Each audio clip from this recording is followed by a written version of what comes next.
In this video I'm going to be showing you the fastest and easiest strategy on Ashes of the Damned, and what I personally believe could be one of the easiest high round strategies in Zombies history. So without any further ado, let's just get straight into the video. For the loadout, I'd recommend the Arrow 109. I don't believe this is in the mystery box, so if you want to use this weapon you've got to spawn in with it. For the field upgrade, I'd recommend Toxic Growth, and the rest is pretty much up to you. Moving on to the augments now, there is only one necessary augment that you need for this strategy, and that is going to be the Stuntman minor augment on PhD Flopper. There are a few others that can be helpful too though, and I'll quickly cover them now. The first of which is going to be Picky Eater on Vulture Aid. This is going to help you resupply your Casimir grenades, which will help you kill the Xerxer. Condor's Reach can be really useful as well to help you pick up them Casimirs from further away. The next one is going to be Supercharged on Speed Cola, which is going to help you recharge your Toxic Growth as fast as possible. And finally, moving on to Toxic Growth, I would recommend the Extra Charge Minor Augment. In Black Ops 6, this actually had the hidden benefit of allowing you to charge up your field upgrade faster, and I believe that carries over to this game too. Pollination and Green Foam also work well as well. Now there is one door that needs to be kept closed for this strategy, and it's going to be the door right beside Vulture Aid. I say one door, it is like 4 doors in total, but if you open one it opens all 4, so just keep these doors at this side of the map closed.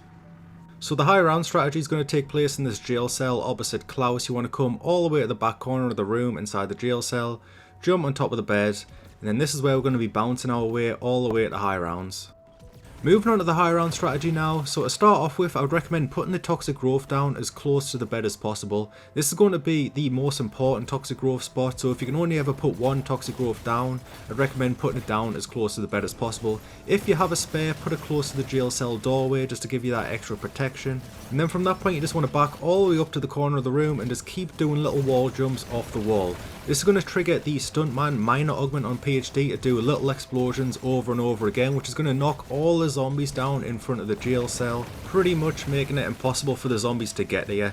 The only thing about this explosion is it doesn't do a lot of damage. It will eventually kill the zombies, but it'll take multiple jumps for it to actually kill them.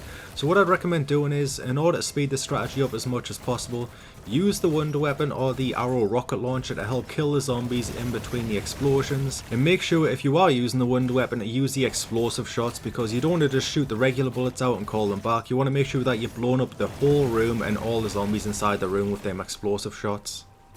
So that was one round with the Wonder Weapon, and I'm going to show you a round with the rocket launcher as well. I might cut the gameplay a bit short on this round actually, because it's not the most exhilarating gameplay in the world, and also it is a very straightforward strategy, so I don't imagine you need a full round to understand what's going on. Something else I would recommend when it comes to this strategy is to always keep the Disciple Injection on you, just as a get out of jail free card. If you're ever in a bad situation, instead of relying on a Casimir or something like that, just in case it fails when you throw it down, just pop the Disciple Injection. You don't need your salvage for anything else in these high rounds, so you might as well just pop the Disciple and save your life that way. So now I'm going to show you how to take down the Xerxer. It's actually going to be very easy for this strategy. All you want to do is chuck down one Casimir grenade. That alone will be enough to kill the Xerxer, but to help speed it up a little bit more, I've got Napalm Burst on my RPG. That and Brain Rot is what the Xerxer is weak to, so just a couple shots with the RPG and the Casimir and you'll get deleted really quickly. If you don't have a Casimir, it's not even that bad as well, especially if you've got a Toxic Growth down. So as you can see, no Casimirs, to start spamming Molotovs at him.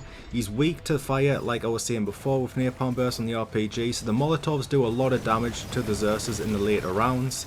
So all you want to do, just chuck all 3 Molotovs at him.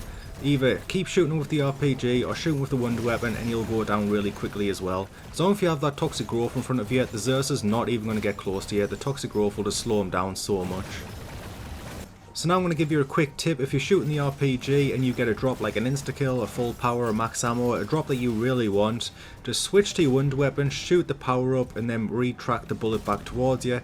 That way you can pick up the power up very safely, and if you do get an Insta Kill, all you need to do is just chuck a Molotov down at the jail cell door and just relax for 30 seconds.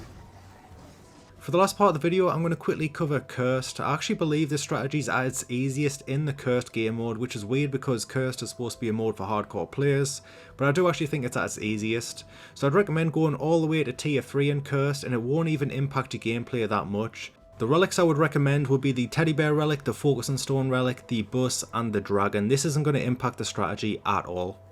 So the only thing about Cursed is that I don't think you can get the arrow RPG out of the box. I don't even see the RPG when it rotates all the weapons before the box actually settles. So you've got to use the Wonder Weapon for this strategy, which isn't a problem at all, because when you tier 4 Patter Punch this thing, you don't even need Casimir's to take out the Xerxes, it just deletes it. One set of explosions will kill the Xerxes when it's tier 4 Patter Punched, and that's why I believe this actually makes the strategy a lot easier being in Cursed. Also, you have golden armor, so you don't have to worry about plating up yourself. You can just turn your mind off and forget armor's even a thing, which is a really nice thing to do. And that's going to be it for the video. If this video helped you out, be sure to leave a like. If you're new, subscribe, and I'll catch you in the next one.